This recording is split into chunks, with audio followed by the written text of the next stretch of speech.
In the profound teachings of Buddhism, suffering is not seen as an external force, but rather as an internal condition arising from our own minds.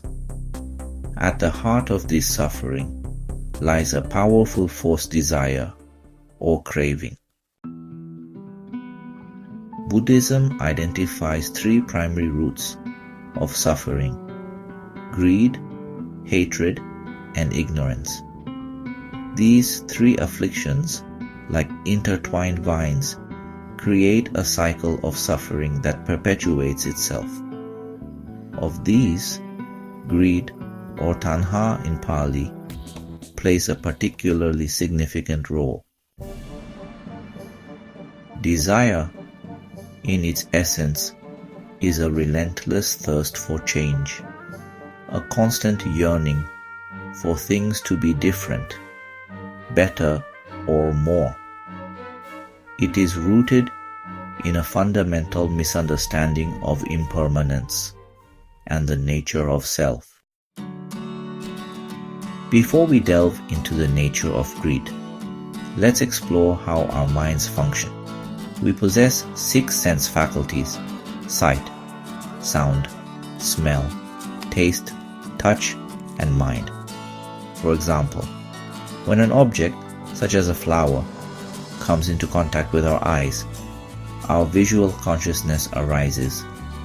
This interaction between the eye, the flower, and our eye consciousness creates awareness of the object. This is called contact or phassa in Pali, which has a deeper meaning to it. This awareness then triggers a feeling, which can be pleasant, unpleasant, or neutral. If the feeling is pleasant, it can lead to attachment and craving. We label this pleasant feeling, categorize it, creating mental formations, fabrications, or thoughts around it. These thoughts in turn influence our actions, words, and future thoughts.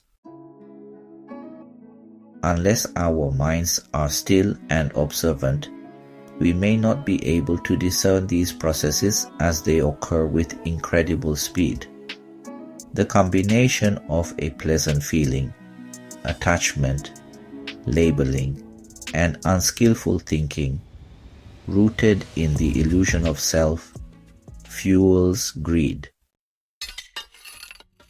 The nature of greed is clinging, holding on to things, whether material possessions, concepts, power, or status.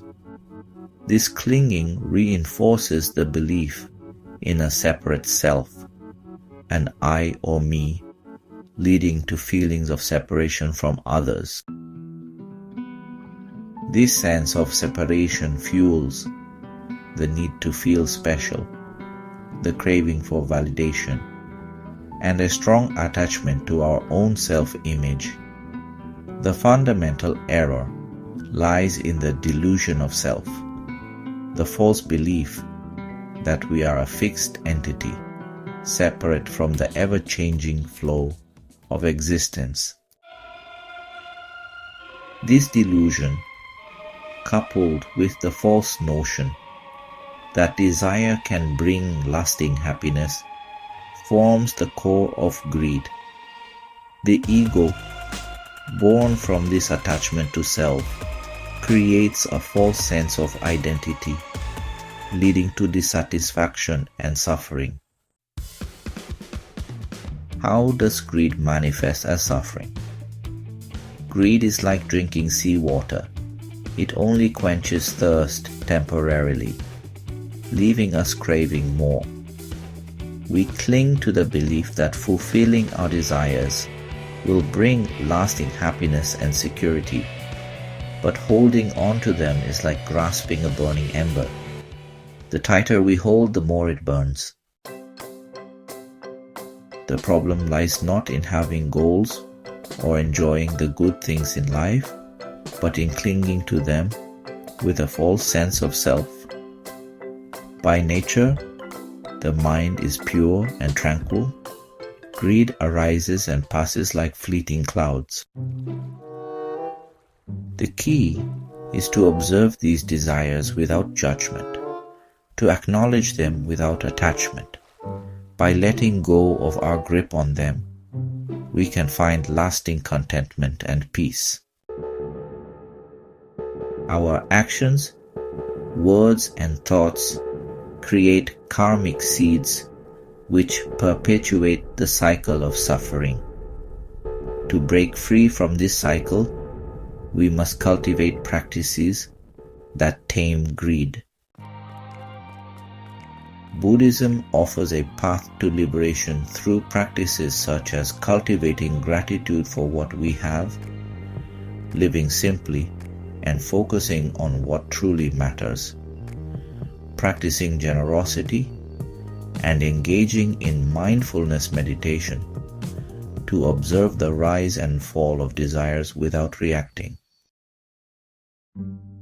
By understanding the true nature of impermanence and the defilements within our minds, through practices like right livelihood, meditation, and wisdom, we can gradually liberate ourselves from the grip of suffering.